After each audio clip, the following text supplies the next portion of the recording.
loài người. Không còn nghi ngờ gì nữa, đó là loài sinh vật thông minh nhất trên trái đất. Có một điều hiển nhiên là chúng ta có mối liên hệ chặt chẽ với loài khỉ hình người. Hàng triệu năm trước chúng ta đã từng có loài khỉ hình người sinh sống ở châu Phi. Vậy điều gì đã xảy ra trên trái đất? Điều gì đã giúp loài khỉ hình người tiến hóa thành con người?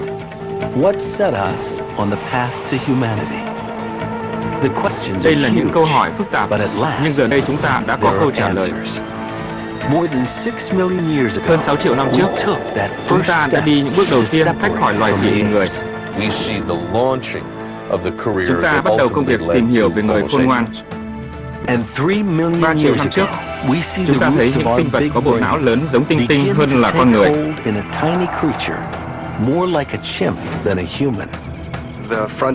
Ranh giới sự tiến hóa của loài người dường như rất mong manh. Giờ đây chúng ta biết rằng trong suốt hàng triệu năm, rất nhiều loài sinh vật giống người đã sống cùng nhau trên hành tinh này, cho đến một ngày chỉ còn duy nhất người khôn ngoan, một loài thích nghi rất tốt trên trái đất. Vậy con đường tiến hóa đó như thế nào và tại sao? Một giả thuyết mới cho rằng các giai đoạn biến đổi địa chất đã khiến tổ tiên chúng ta phải thích nghi hay tuyệt chủng như thế nào. Tôi nghĩ mình nên nhìn vào tổ tiên đáng tự hào và cách chúng ta tiến hóa ở Đông Phi và nói đó là cách chúng ta sinh tồn, cách chúng ta có thể sống trong tương lai. Vì vậy hãy chuẩn bị cho chuyến đi qua hàng trăm triệu năm lịch sử. Đó là câu chuyện về nguồn gốc loài người.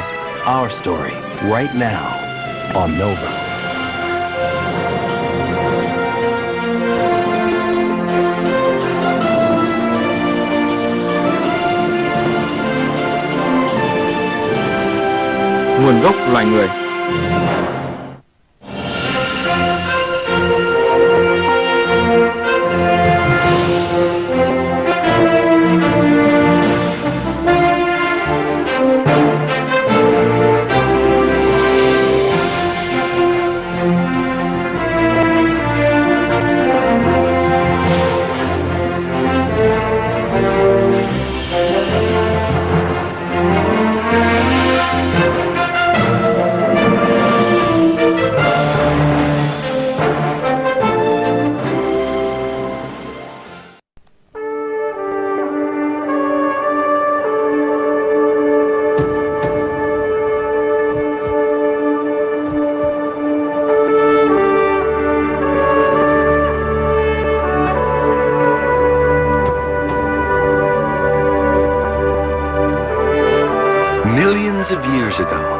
Hàng triệu năm trước, trên các đồng bằng ở châu Phi, một sự kiện quan trọng đã xảy ra. Khỉ hình người từng đi bằng 4 chân đã đứng thẳng đi bằng 2 chân. Rốt cục, sự thay đổi tư thế này là do có sự thay đổi trong não của chúng. Bằng cách nào đó, qua thời gian, chúng trở thành chúng ta.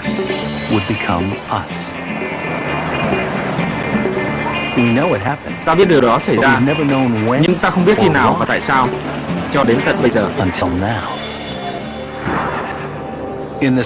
Ở sa mạc Sahara, một hóa thạch 6 triệu năm tuổi gọi là Toumai có lẽ nắm giữ bí mật về cách chúng ta lần đầu đi thẳng. Chúng ta đang ở chương đầu tiên về sự tiến hóa của loài người.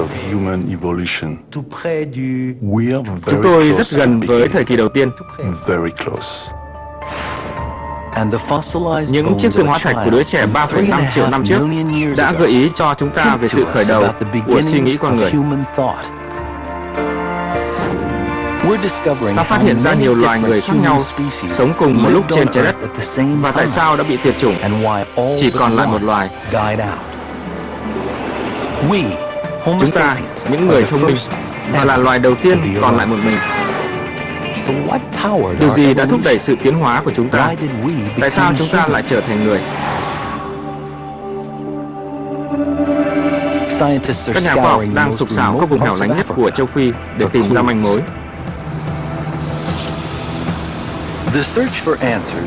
Việc tìm kiếm câu trả lời bắt đầu từ đây, ở Afar, phía đông bắc Ethiopia. Đó là một phần của thung lũng vết nứt lớn, một vết cắt lớn vào bề mặt trái đất, nơi các biến động địa chất đã tác động vào lục địa châu Phi. Hàng triệu năm lịch sử đã tạo cho vùng đất này có bề mặt như vậy, nóng, tiêu điều và cả nguy hiểm nữa. It's hot and desolate. Dangerous too. Những sự ganh đua cổ xưa và các loại vũ khí hiện đại đã biến Alpha thành vành đai trắng xung đột căng thẳng. Nhưng Ziray Alemsuk đã biến vùng cấm địa này thành nơi làm việc của mình.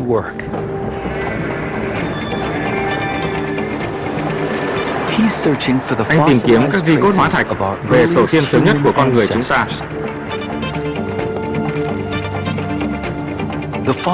Xương hóa thạch động vật như linh dương, voi và lợn rừng có rất nhiều. Nhưng hóa thạch của tổ tiên chúng ta thì vô cùng hiếm. Rồi may mắn, Ziray thực hiện cuộc tìm kiếm cả cuộc đời. Cuộc tìm kiếm làm rõ nguồn gốc của chúng ta theo một cách đặc biệt. Chiều hôm đó, chúng tôi quyết định khảo sát sườn đồi này. Thứ đầu tiên mà chúng tôi phát hiện ra là bộ xương gò má của một khuôn mặt. Đó là một khuôn mặt rất nhỏ, chắc là của trẻ sơ sinh, nhưng không phải là của tinh tinh sơ sinh. Ta có thể nói như vậy nhờ hình dáng của nó. Cái sọ được bọc trong sa thạch, như khi Ziray lật nó lại, anh có thể thấy nhiều xương ở bên trong hơn. Mọi thứ bị lèn chặt vào đáy hộp sọ và bị phủ kín bởi khối sa thạch. Manh mối về tuổi của hóa thạch xuất phát từ đặc điểm đặc trưng của phong cảnh vùng đất này với những dải tro núi lửa. Đó là tro núi lửa, có niên đại 3,4 triệu năm.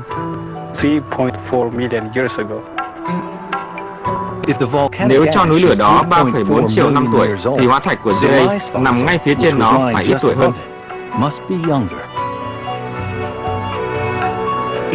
Đó là một đứa trẻ từ buổi đầu tiến hóa của loài người, khoảng 3,3 triệu năm trước. Ziray gọi đứa bé là Selam, tiếng Ethiopia là hòa bình.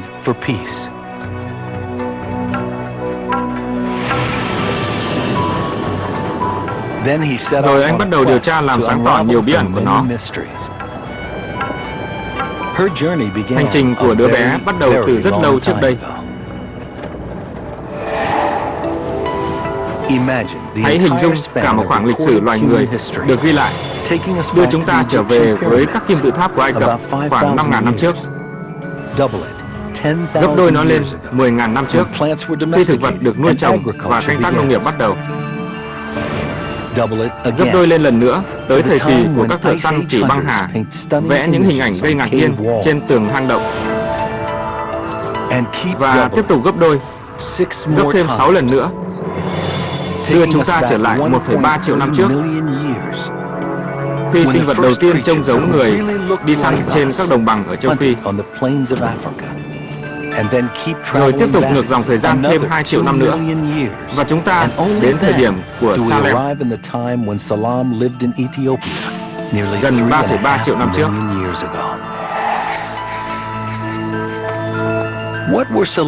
Selam và họ hàng của cô bé trông như thế nào? Họ sống trong thế giới kiểu gì? Câu trả lời ẩn sâu trong bộ xương hóa thạch của họ.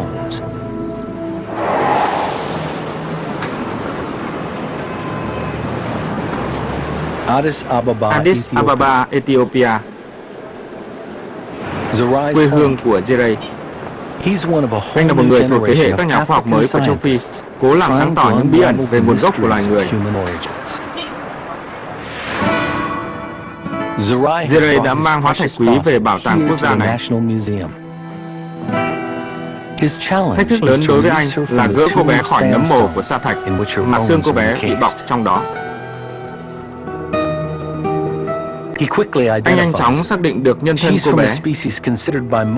Cô bé thuộc loài mà hầu hết các nhà khoa học cho rằng là tổ tiên cổ xưa của chúng ta, Australopithecus afarensis, một sinh vật nhỏ giống vượn đi bằng hai chân. Đây là loài tương tự như Lucy nổi tiếng mà Don Johanson đã tìm ra vào những năm 1970. Lucy vô cùng quan trọng vì cô là một thể hỗn hợp. Cô có các đặc điểm khác nhau của khỉ hình người và người. Tôi nghĩ mẫu vật như Selam và Lucy là rất đặc biệt. Đơn giản là ta có thể nghiên cứu và thấy sự tiến hóa đang phát triển.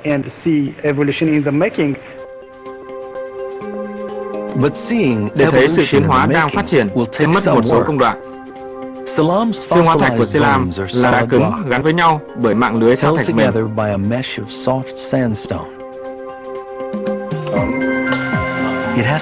Nó phải được loại bỏ cẩn thận.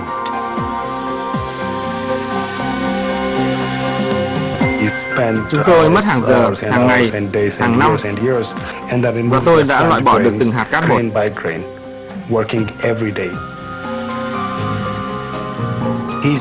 Anh tập trung làm công việc đó suốt 8 năm trời, nhưng sự đền đáp thật đáng kinh ngạc. Nhờ công việc tiến triển, Jerry đã phơi bày được gần như hoàn toàn hộp sọ.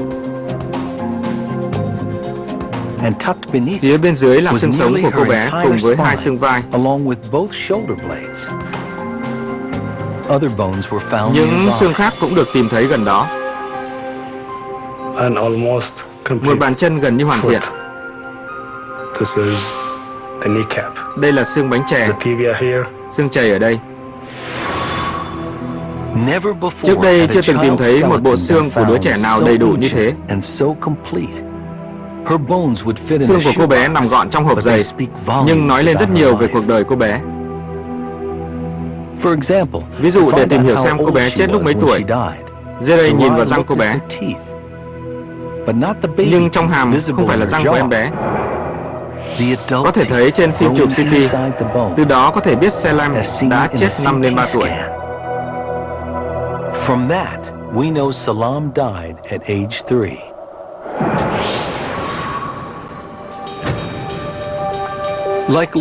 Giống như Lucy, cô bé chứng tỏ một bước tiến hóa quan trọng. Khác với khỉ hình người, những sinh vật này đi thẳng, giống như hóa thạch đầu tiên Don Johanson đã tìm thấy. Nó cắm lên mặt đất như thế, và tôi nhẹ nhàng gõ bằng giày của mình. Và đây là thứ rơi ra đất. Đây là đầu trên của xương chày. Xương bánh chè ở ngay trên này. Ở rất gần hai xương đó, tôi tìm thấy xương này. Khi bạn ghép chúng vào nhau, bạn sẽ thấy chúng khớp với nhau như thế nào. Nó có đủ dấu hiệu của một người đi thẳng. Những xương khác khẳng định Lucy đi bằng hai chân, giống như chúng ta. Đây là khung xương chậu của Lucy, và bạn có thể thấy nó khác với của vượn như thế nào. Sự thay đổi hướng của những xương chậu này, ở vượn chúng hướng thẳng, còn ở đây là khung xương chậu khác với ngày nay.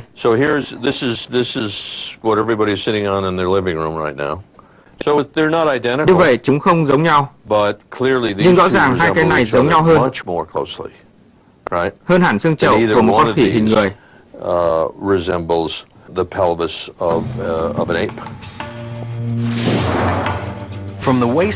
Từ eo trở xuống, Lucy giống chúng ta. Từ eo trở lên, cô bé và loài của mình là khỉ hình người. Xương vai của Selam giống với xương của vượn, giúp cô bé có thể dễ dàng leo trèo và đu cây.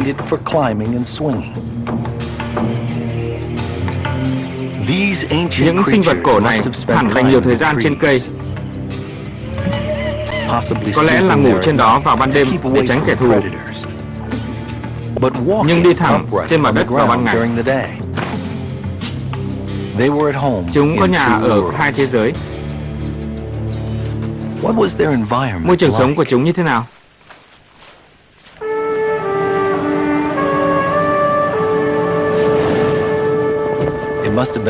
Chắc sẽ rất khác so với thung lũng vết nứt lớn ngày nay.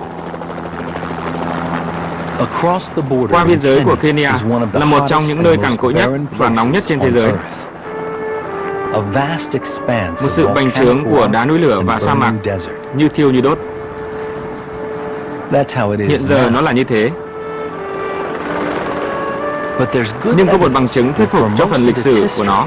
It was very different. Đó là nó rất khác. Researchers Các nhà nghiên cứu bất chấp nhiệt độ cao vẫn nghiên cứu những dấu hiệu biến đổi của vùng thung lũng Sugata này. Here in the Suguta Valley. Thung lũng Sugata hoàn toàn bị nước bao phủ lên tới độ cao 580 mét. Bạn có thể tưởng tượng rằng cả thung lũng này bị lấp đầy bởi một cái hồ lớn. Một cái hồ lớn sâu hơn mọi cái hồ lớn. Thực tế, cả lục địa châu Phi từng ẩm ướt hơn nhiều so với bây giờ. Hàng triệu năm trước, từ rất lâu trước thời Selam và Lucy, châu Phi là một môi trường nhiệt đới ẩm ướt, được bao phủ bởi rừng nhiệt đới.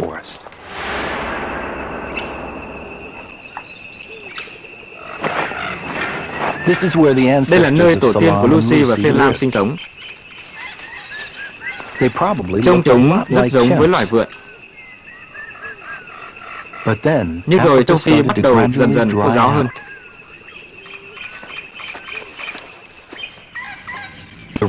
Rừng nhiệt đới bắt đầu thu hẹp.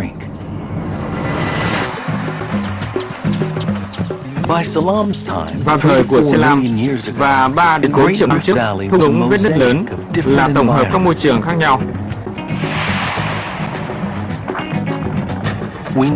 Chúng ta biết điều đó nhờ vào hóa thạch của động vật sống ở đây.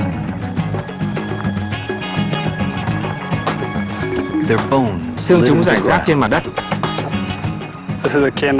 Đây là răng nanh hàm mã, nên có lẽ đây là xương hàm mã.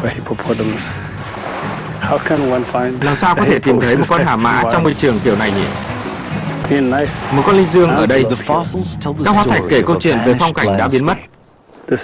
Đây là hàm dưới của một con linh dương. 3 triệu năm trước, thung lũng Rift là sự chắp vá các đồng bằng đầy cỏ, các khu rừng rải rác, hồ và sông. Chắc chắn rất khác so với những gì ta thấy ngày nay. Một con lợn ở đây. Do môi trường thay đổi, các nhà khoa học tin rằng tổ tiên của chúng ta cũng thay đổi.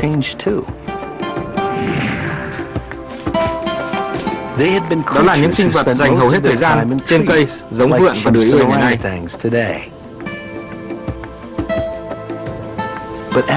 Nhưng vì rừng của chúng bị thu hẹp, vài con trong số đó phát triển đặc điểm mà ta hiển nhiên cho rằng là đi bằng hai chân. Đây là một trong những đặc điểm đặc trưng của con người.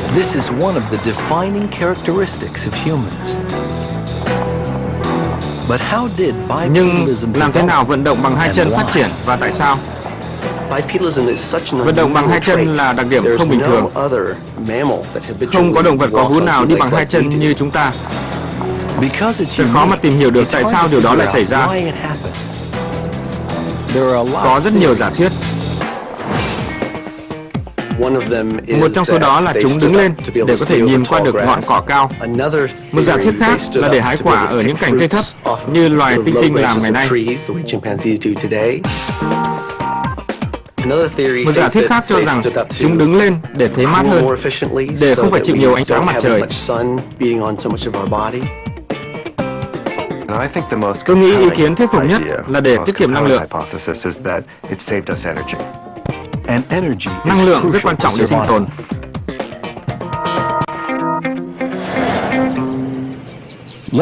Trở lại rừng rậm, nhà của tổ tiên khỉ hình người cách đây 10 triệu năm.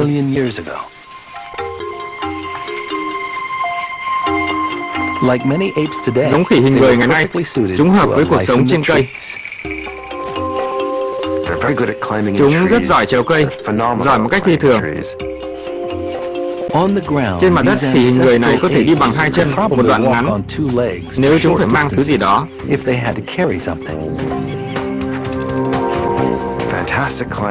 Những thợ leo trèo tài năng này có thể đi bộ và chạy rất nhanh, hiệu quả nhưng không kinh tế. Đi bộ rất mệt nhưng chúng không phải đi xa. Nhưng nếu bạn là tinh tinh và chỉ đi bộ từ 2 đến 3 km một ngày thì không có ý nghĩa mấy. Nhưng nhu cầu năng lượng thay đổi khi rừng biến mất. our ape ancestors Tổ had to tiên khỉ walk hình người more. phải đi bộ nhiều hơn. They have to go farther. Ví dụ chúng phải đi xa hơn để đi từ khu trái cây này tới khu trái cây khác. Dan Lieberman is an Dan expert Lieberman on là chuyên bipedalism. gia về vận động bằng hai chân. He believes that Ông tin walking rằng on tiến two hóa đi bằng hai legs chân để evolved tiết kiệm năng because lượng. it saved energy. When you compare Khi the bạn so energy sánh sự tiêu thụ năng lượng consumption giữa of người humans to với tinh chimps, tinh thì rõ there's ràng no contest. tinh tinh tiêu tốn năng lượng hơn. A chimp is an energy glutton. Nó tốn năng lượng gấp 4 lần người để đi Spends bộ. an enormous amount of energy, about 4 times as much energy as a human walking. Whether it walks on Dù đi four bằng 4 legs chân hay 2 chân, or tinh two, tinh không thể cạnh tranh với dáng đi của a con người. chimp can't compete with the human gait. It's poorly designed to withstand Nó được thiết kế tồi It has để to chịu spend được a lot trọng of lực. muscular effort to keep itself Phải dùng nhiều cơ bắp collapsing để into giữ a cơ thể little không bị pile sụp of xuống. chimpness or whatever, with each step. According to Lieberman, Theo Lieberman, small những khác biệt anatomical về kết cấu cơ thể giúp tiết kiệm năng lượng lớn đưa tổ tiên chúng ta vào con đường vận động bằng hai chân. setting our Con đường cuối cùng ancestors on the dẫn path tới chúng ta. to bipedalism, a path that would eventually lead to us. But how long did it Nhưng take? phải mất bao lâu? When Lucy's Khi kind loài của were first Lucy discovered, lần đầu được many tìm people thấy, thought they were nhiều the người tưởng đó so-called là missing người link vượn quá độ between apes giữa and loài vượn humans. và con người. But the science of Nhưng genetics khoa học has về gen đã thay transformed đổi our hiểu understanding biết của chúng ta with với a một công nghệ technique gọi là called đồng hồ phân tử. molecular clock. Today, scientists Ngày nay, can các nhà compare khoa học có thể DNA so sánh from closely ADN của related nhiều loài species có liên hệ gần to gũi find out how để tìm long hiểu ago chúng they tách khỏi tổ split tiên from chúng a được bao lâu common rồi. ancestor. Đó là một ý tưởng rất đơn giản. Tỷ lệ thay đổi trong chuỗi ADN ở chừng mực nào đó không thay đổi theo thời gian. Đó là một khái niệm phi thường. Vì từ đó, bạn có thể xác định hai loài có chung một tổ tiên. Living forms Các dạng sống tiến hóa because vì đôi lúc ADN tự thay đổi khi nó nhân lên. spontaneously changes as it copies itself. Những thay đổi này xảy ra với tỷ lệ ngẫu nhiên. These changes happen Bằng at a cách đếm các khác biệt surprisingly giữa mã regular gen của rate. tinh tinh và người, ta có By thể counting tính toán the chúng differences tiến hóa between cách the xa nhau bao genetic lâu. code of chimps and humans, we can calculate how long they've been evolving away from each other. Niên đại thường là khoảng từ 5 đến 7 triệu năm trước, khi lần cuối người và tinh tinh chung một tổ tiên. Here was proof that humans Đây là minh chứng emerged loài from the người apes tách khỏi khỉ hình much người sớm hơn earlier chúng ta than we tưởng, thought, khoảng 6 triệu năm trước. about 6 million years ago. It shows Lucy Điều đó and chứng tỏ Salam Lucy weren't và one Selam step không phải là một removed bước from tiến chimps, tách but khỏi many. loài tinh tinh mà có nhiều bước. They may even be Chúng có thể closer gần to với us chúng ta than hơn to the tổ tiên first loài người đầu human tiên. ancestor. So what came before Vậy loài nào có Lucy trước and Lucy Salam? và Selam? Who was Ai là our tổ tiên cổ earliest xưa nhất ancestor? của chúng ta?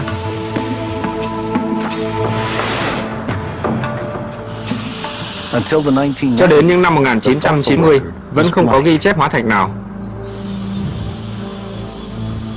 fossil hunters Những người combed săn hóa East thạch Africa's lùng sục Great tại Rift vùng thung lũng Valley, vết nứt lớn but ở could Đông Phi, only find small nhưng chỉ có thể fragments tìm thấy older những than mảnh xương 4 hóa thạch million nhỏ years. hơn 4 triệu năm tuổi. Then, in 1997, a Năm French 1997, anthropologist nhà called nhân chủng học Michel người Brunet Pháp Michel decided to Brunet look somewhere quyết định else. tìm kiếm ở một nơi khác. Nous avons décidé Chúng tôi quyết định tới châu Phi, nhưng là ở phía Tây, phía Tây của thung lũng vết nứt lớn,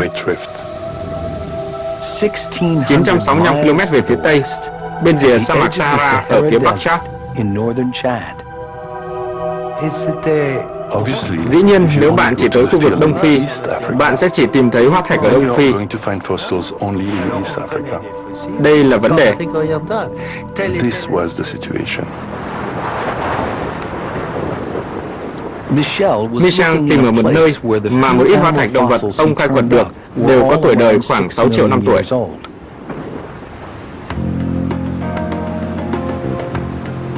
No one expected Không ai mong any những hóa thạch human-like giống người fossils to be được tìm found thấy in a trong một lớp layer đất cổ that như thế. ancient. il disait non. And everyone said, Mọi người nói không có hóa just thạch ở đó. aren't any fossils there. Michel was Michel not không to nản be chí. deterred. He was stubborn. Ông rất kiên Many quyết. thought to the point of madness. Nhiều người nghĩ ông điên. He and his team Một spent nhóm của mình years dành hàng năm searching tìm the kiếm desert trên sa for mạc signs những of dấu our hiệu về tổ tiên của ancestors. chúng ta. And year after year, Nhiều năm dòng, họ chẳng tìm được gì. then, on their Trong chuyến thám hiểm lần thứ 26, năm 2001, họ tìm thấy một hộp sọ méo mó và bị vỡ khoảng 6 triệu năm tuổi. Họ gọi đó là Sahelanthropus tashensis. They called it Sahelanthropus judensis. There were no bones. Không có xương tách khỏi hộp sọ. Could it be a Đó có human thể là tổ tiên loài người hay khỉ hình người khác. The skull was so Hộp sọ bị méo mó đến nỗi khó mà có thể nói được điều gì. Michel phải tái tạo nó.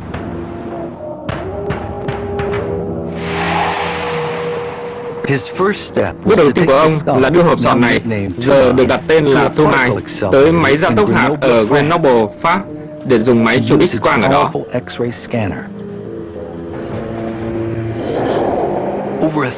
Hơn 1.000 bức ảnh của hóa thạch được chụp để tạo hình ảnh 3D của hộp sọ bị vỡ này. Dùng hình ảnh ảo, hộp sọ có thể được khôi phục hình dạng gốc.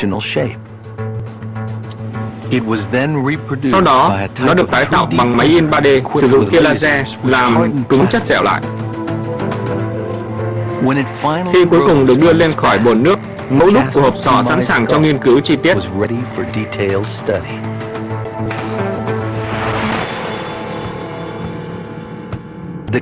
Mẫu đúc cho phép Michel trả lời một câu hỏi quan trọng rằng sinh vật cổ đại này đi bằng hai chân hàng triệu năm trước Lucy hoặc Selam.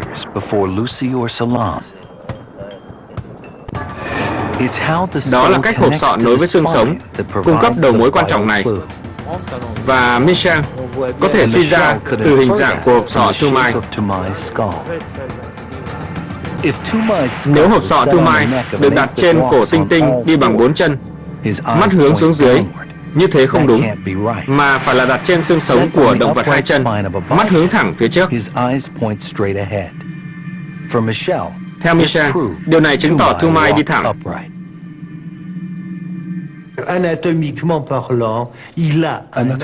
Về phương diện giải phẫu mà nói, nó có hộp sọ lùi về phía sau của sinh vật hai chân. Phần sau của hộp sọ không phải của khỉ đột như người ta cố nói, không phải như vậy. Những gì bạn phải làm là quan sát. Một số nhà khoa học vẫn nghi ngờ liệu Thumai có thực sự là sinh vật đi bằng hai chân hay không. Nhưng nếu Michel đúng, thì hóa thạch 6 triệu năm tuổi của ông đúng là ứng cử viên sáng giá, là tổ tiên đầu tiên của loài người. Các phát hiện kiểu này làm thay đổi quan niệm của ta về sự tiến hóa ở người. Các nhà khoa học thường có một ý tưởng đơn giản rằng sự phát triển của đồng cỏ buộc tổ tiên của ta rời khỏi rừng cây và trở thành sinh vật hai chân với kích cỡ não phát triển nhanh chóng.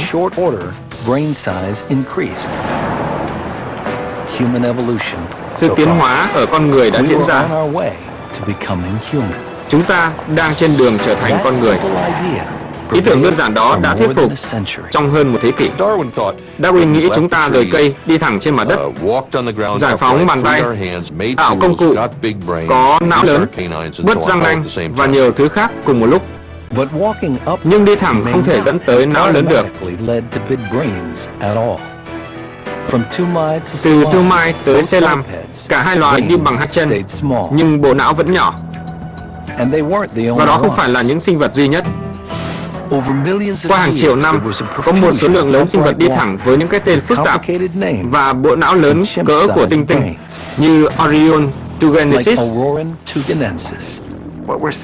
Cả chúng ta đang thấy là thời kỳ nở rộ rất nhiều loài. Chúng có thể hơi khác nhau. Quan trọng là không có sự khác biệt lớn giữa các loài này. Chúng là những sinh vật hai chân mũi to, não cỡ não Tinh Tinh. More or less chimp-sized brains. Kenyanthropus platypus. Cách sống này, cách thích nghi này kéo dài hàng triệu năm. Khỉ hình người đi bằng hai chân, não nhỏ cực kỳ thành công. Tranh luận nổi lên giữa các nhà khoa học về việc cuối cùng loài nào tiến hóa thành người. But as a group, Nhưng là một nhóm, chúng phát triển lâu hơn chúng ta khoảng 25 lần.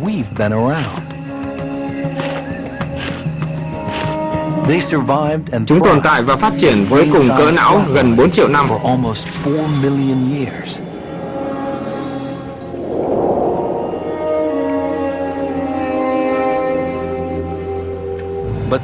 Nhưng điều đó không có nghĩa là không có gì thay đổi. Có bằng chứng chứng tỏ rằng các hạt giống con người đã phát triển ở những sinh vật giống khỉ hình người này. Một khác biệt quan trọng giữa người và tinh tinh là độ dài thời thơ ấu. Nhưng chúng ta biết gì về thời thơ ấu của tổ tiên mình? Ta biết mọi điều về các cá thể trưởng thành, nhưng không biết nhiều về trẻ em. Não tinh tinh sơ sinh phát triển rất sớm. Chúng được hình thành đầy đủ khi 3 tuổi. Ở người, sự phát triển này chậm hơn và mất gần 2 thập kỷ để não của ta phát triển đầy đủ.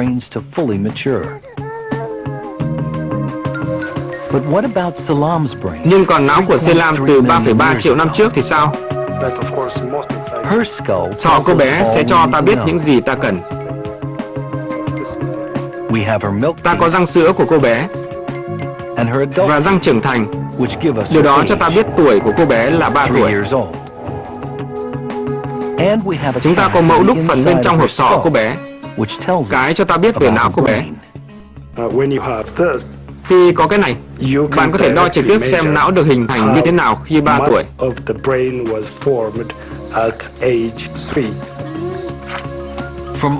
Từ những hóa thạch khác, ta biết não của Selam lớn như não của người trưởng thành thế nào. Ray có thể tính toán não cô bé đã hình thành đến mức nào khi 3 tuổi, khi cô bé chết. Anh biết câu trả lời cho loài tinh tinh. Ở tuổi thứ 3, một con tinh tinh hình thành 90% não. Nhưng não của Selam chỉ bằng 75% cỡ trưởng thành, chứng tỏ nó phát triển chậm hơn.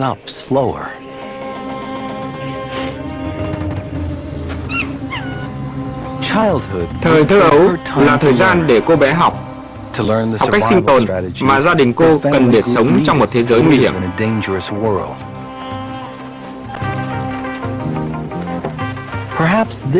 Đây là giai đoạn chuẩn bị cho thời thơ ấu dài hơn ở con người.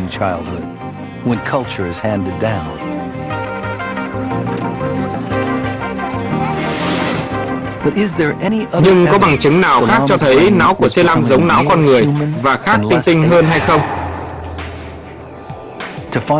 Để tìm hiểu, hãy so sánh não người với não tinh tinh. Đây là não của người họ hàng gần nhất của ta, não tinh tinh, hơi lớn hơn so với động vật linh trưởng đặc trưng.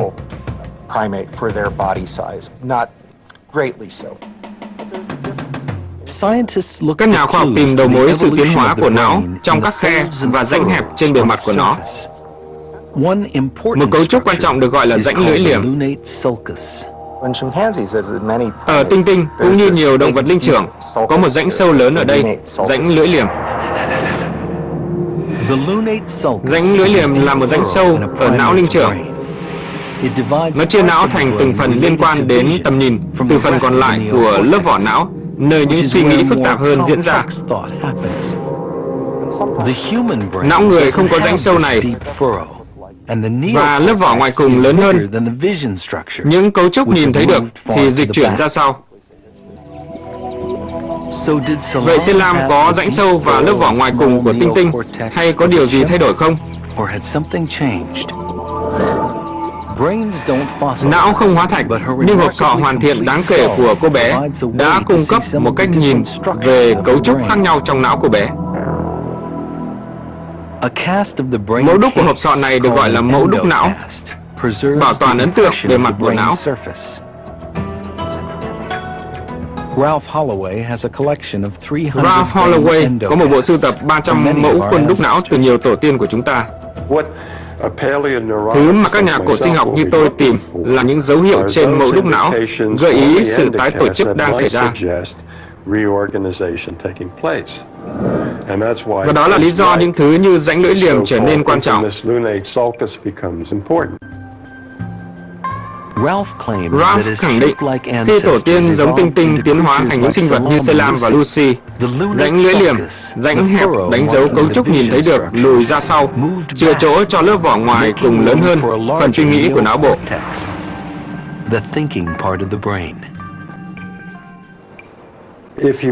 Nếu bạn nhìn kỹ, cái mà bạn có ở đây là chỗ lõm có khả năng là rãnh lưỡi liềm. Vì thế, điều đó gợi ý rằng vào thời của Australopithecus, bạn có một con thú đơn giản là thông minh hơn tinh tinh ngày nay.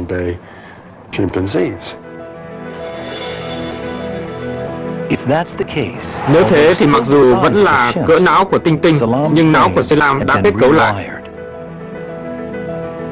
Nhưng còn cả chặng đường dài.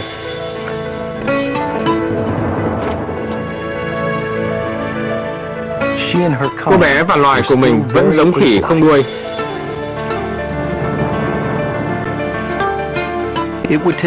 Phải mất 1 triệu năm tiếp theo, hạt giống con người có trong cấu trúc nhỏ bé của Selam mới kết trái.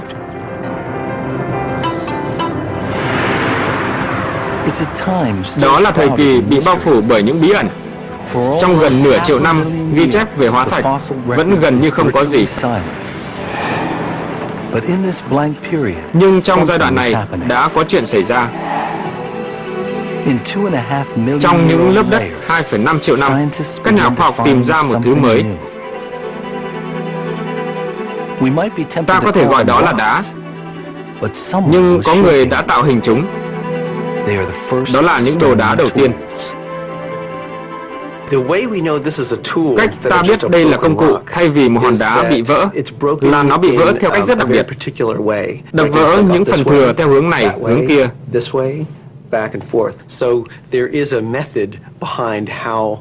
Có một phương pháp để làm vỡ hòn đá này để tạo thành công cụ. Đó không phải là phương pháp tùy tiện. Được xem là không có khả năng được làm bởi Australopithecus, loài của Lucy. Australopithecus xuất hiện khoảng vài triệu năm và không chế tạo đồ đá. Nhưng nếu không phải là loài của Lucy thì là ai? Khoảng trống trong ghi chép hóa thạch khiến ta khó nói được. Nhưng điều đó không bất ngờ. Công cụ được bảo toàn dễ dàng, các khúc xương được bảo toàn kém hơn. Cuối cùng, sọ của một loài sinh vật mới xuất hiện. Đây có phải là loài làm ra công cụ hay không? Những sọ này khác với những sọ trước đó. Chúng tiêu biểu cho buổi đầu của kỷ nguyên mới, bắt đầu vào khoảng 2 triệu năm trước. Đây là kỷ nguyên của chúng ta, kỷ nguyên của người thông minh, con người. Những loài chế tạo công cụ bí ẩn. Homo habilis là loài đầu tiên trong số sinh vật mới này. Rõ ràng ta đã có bằng chứng rằng công cụ đã được dùng để đập vỡ xương, để làm mũi tên. Có những vết cắt rõ ràng trên xương rùa, cá sấu, linh dương lớn, thậm chí cả hà mã. Ta biết rằng thịt trở thành phần quan trọng trong chế độ ăn uống của loài Homo habilis. Hóa thạch đầu tiên được gọi là Homo habilis, bao gồm 21 xương bàn tay, có biệt danh là người khéo tay. Chiếc xương nhỏ này là xương phần đầu của ngón cái. Chiếc xương nhỏ đó ở loài Homo habilis rất giống ở người. Chiếc xương lớn này chứng tỏ có một miếng đệm lớn ở ngón tay cái với bề mặt rộng để cầm chắc và chính xác. Với đôi bàn tay mới khéo léo, sinh vật này có thể làm những công cụ tốt hơn. Nhưng trông nó như thế nào? Số ít xương được tìm thấy chỉ ra rằng có một sinh vật thấp hơn ta nhiều, bằng cỡ với loài của Selam và Lucy, Australopithecus, khoảng từ 90 đến 120 cm. Homo habilis vẫn giống tinh tinh theo nhiều cách, nhưng có sự khác biệt quan trọng. Cái ta thấy trong sự tiến hóa của Homo habilis là sự mở rộng kích cỡ não so với loài Australopithecus. Đây là sọ của Australopithecus và nó không có trán. Nó chỉ có một dốc thẳng phía sau hốc mắt, một cái trán dốc được nâng lên. Ở Australopithecus, phần phía sau hốc mắt bị bó chặt cũng thể hiện một khu vực trán nhỏ.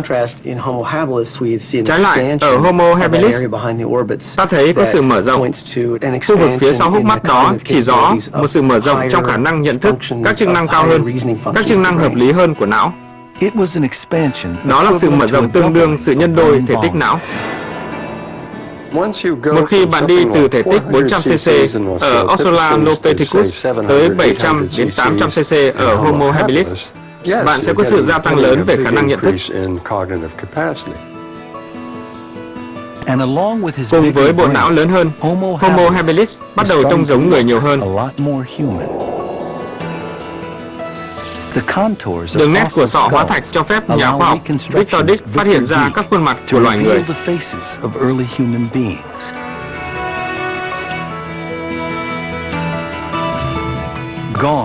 Phần mũi nhô ra của tinh tinh không còn. Ở Homo habilis, mặt người hiện ra.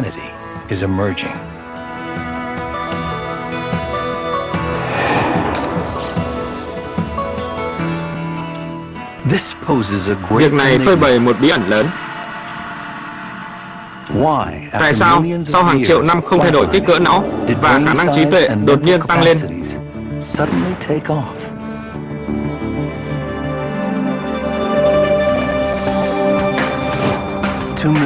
2 triệu năm trước, điều gì đã khởi động sự tiến hóa của loài người?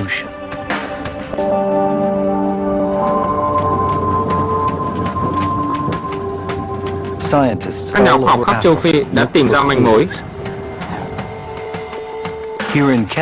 Ở Kenya, họ đã tìm ra một vài manh mối tại cực nam thung lũng vết nứt lớn.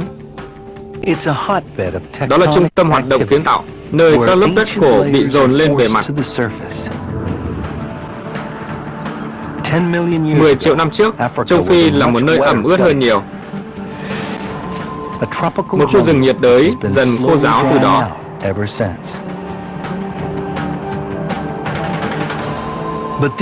Nhưng những núi đá ở Kenya cho thấy xu hướng dần khô ráo của châu Phi bị ngắt quãng bởi sự biến đổi khí hậu bất thường. Rick Potts là chuyên gia nghiên cứu những tảng đá này. Lớp đất này tiêu biểu cho 1.000 năm ổn định môi trường. Nhưng rồi có một đợt phun trào núi lửa bất ngờ. Rồi hồ xuất hiện, có lẽ khoảng 500 năm. Trước khi có đợt hạn hán, và rồi hồ đã trở lại. Trong vài trường hợp ta thấy từng lớp thay đổi môi trường này. Với con mắt điêu luyện, Rick có thể thấy vài lớp từng là lòng hồ. Những lớp khác là cát sa mạc. Có những lớp từ các đợt phun trào núi lửa. Một bức chụp nhanh 1 triệu năm lịch sử khí hậu.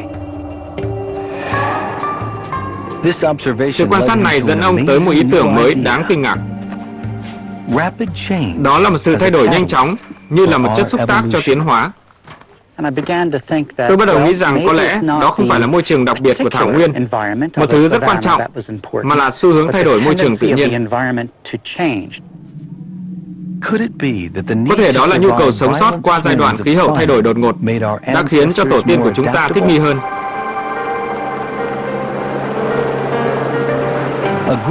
Một nhóm các nhà khoa học từ Đức tới đây để tìm hiểu những biến đổi khí hậu này.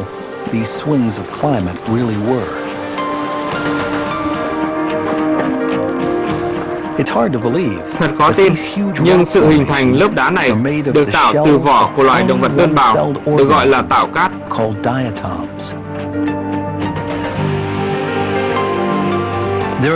Có rất nhiều loài khác nhau, nhưng chúng cùng sống dưới nước.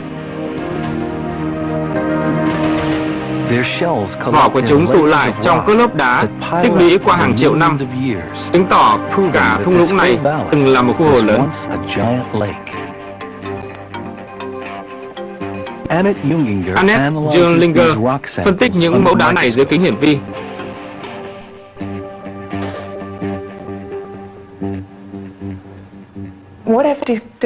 Thứ tôi tìm ra là những lớp trắng có chứa một loại tảo cát đặc biệt chỉ có ở hồ sâu. deep lakes. But between the Nhưng giữa waterways, các lớp trắng đó, she also cô cũng finds tìm thấy other các loài tảo species cát of khác, diatoms chỉ tìm thấy ở những only chỗ nước live nông. in shallow water. It means that Điều đó có nghĩa là ở chỗ a này, massive lake một hồ lớn đã xuất hiện và biến mất, rồi lại xuất hiện nhiều lần. many times.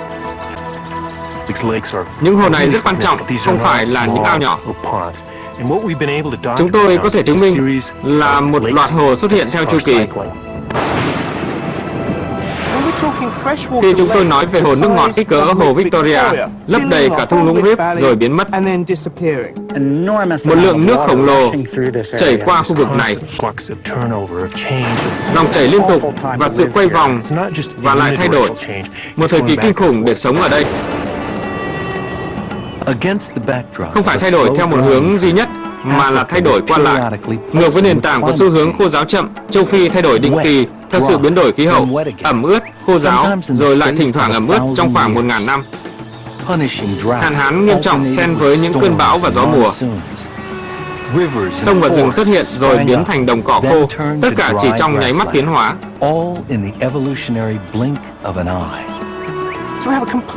Chúng tôi thay đổi hoàn toàn ý kiến từ việc khô chậm này tới sự thay đổi đáng kinh ngạc giữa ẩm ướt và khô ráo. Tổ tiên chúng ta đã phải chịu hậu quả gì? Những giai đoạn thời tiết bất ổn này có phải là chìa khóa cho sự hiểu biết về bước nhảy tiến hóa từ khỉ hình người đi bằng hai chân tới loài tạo công cụ có bộ não lớn hơn, loài Homo habilis không? Để biết điều đó, các nhà khoa học cần những ghi chép chi tiết quay trở lại quá khứ xa hơn tảo cáp. Quay lại thời kỳ Homo habilis tiến hóa khoảng 2 triệu năm trước. Chỉ có thể tìm thấy ở một nơi, đó là đại dương. Các lớp trầm tích dưới đại dương kể lại một câu chuyện từ hàng triệu năm trước. Chúng phải được khoan từ đáy đại dương.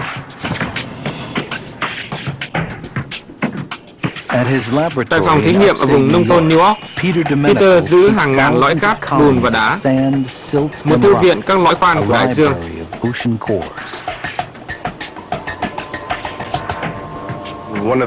Một trong những đặc điểm hấp dẫn về trầm tích của đại dương là chúng tích tụ rất chậm, nhưng dần dần và liên tục qua thời gian. Mỗi lõi khoan dài 90 cm nắm giữ những ghi chép về quá khứ. Hiện giờ những lớp trầm tích của quá khứ đang nằm dưới đáy biển. Các chuyên gia có thể phát hiện ra các lớp khác biệt. Lớp cát dày là những giai đoạn khô hạn khi bụi dễ bị gió cuốn đi.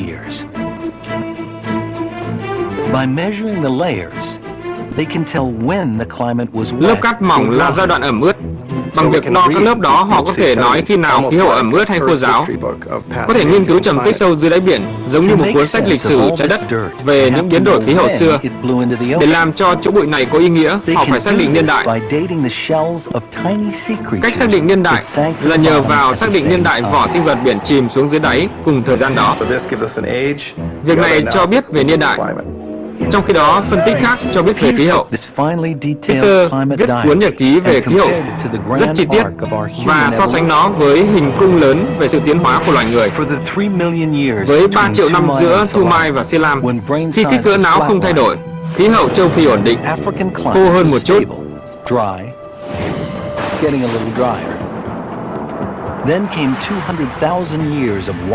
Rồi đến 200.000 năm, khí hậu thay đổi khắc nghiệt, giữa ẩm ướt và khô ráo. Trong suốt thời gian đó, công cụ bằng đá xuất hiện cùng với các sinh vật có não lớn chế tạo ra chúng. Châu Phi cũng là nhà của nhiều sinh vật giống người khác. Sự bất ổn của khí hậu đã tạo áp lực lên chúng. Có những thời kỳ khí hậu châu Phi rất bất ổn, nên sinh vật nào sống ở đó vào thời điểm đó đều phải thích ứng với những biến đổi khí hậu khắc nghiệt. Những loài không thể thích ứng đã chết, như loài của Selam và Lucy. Những loài giải quyết vấn đề tốt hơn như Homo habilis sống sót.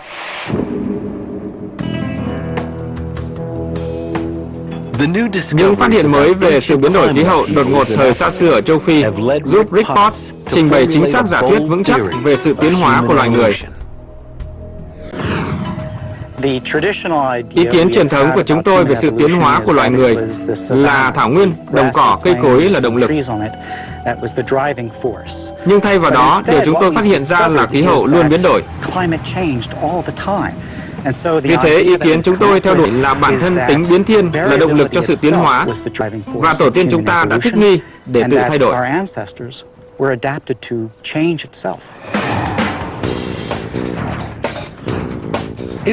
Đó là một ý kiến đơn giản nhưng mang tính cách mạng. Sự tiến hóa của loài người là một thí nghiệm của tự nhiên với tính biến thiên. Chúng ta không chỉ thích ứng với một môi trường hay khí hậu, mà thích ứng với nhiều môi trường. Chúng ta là những sinh vật của sự biến đổi khí hậu. Tôi nghĩ ta nên nhìn vào tổ tiên đáng tự hào của mình, cách họ tiến hóa ở vùng Đông Phi, và nói đó là cách chúng ta sinh tồn, và chúng ta có thể sống trong tương lai vì ta là sinh vật đó, vì ta thông minh như thế. Ngày nay, biến đổi khí hậu dường như đang đe dọa sự sống.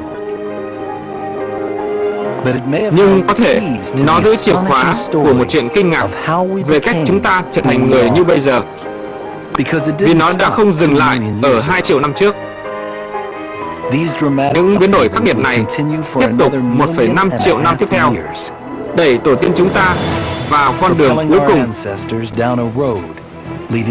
tiến hóa thành sinh vật thông minh nhất mà thế giới từng biết.